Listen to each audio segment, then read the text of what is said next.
Hey, Black Sheep, hear me out real quick. It wasn't personal to you. People just did what they had to do to survive. When I'm talking about people, I'm talking about your family, your siblings. You were the black sheep, you were the scapegoat. You had to play that role. And in order for you to survive, you had to learn your necessary tactics to survive.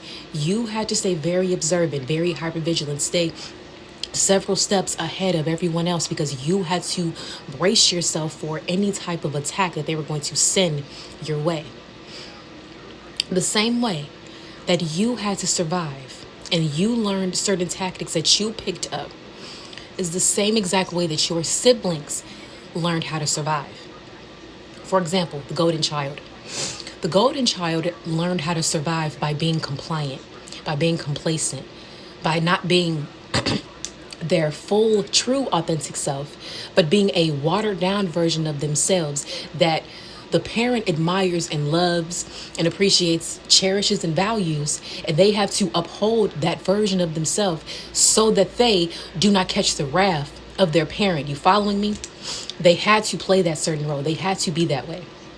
And in the way of them surviving, they may have had to do certain tactics. When certain tactics were sitting back and watching the scapegoat, you, being abused and not sticking up for you because they were afraid of catching the wrath. They needed to do what they needed to survive. But listen, you are the black sheep because you are the strongest. The golden child is not the strongest. They're not as strong as you. They could not handle what comes your way.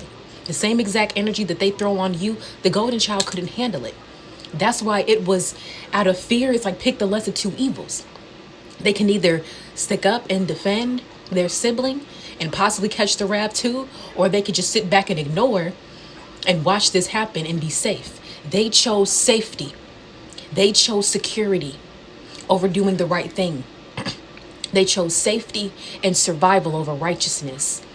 But can you blame them though? Because they see exactly how horrific their parents behave and how they treat people. So horrific that they're like, I don't even want to be a part of that. Let me just do whatever I need to do. And in some cases, they had to gang up against you with your parents to come against you because that was what they needed to do for survival.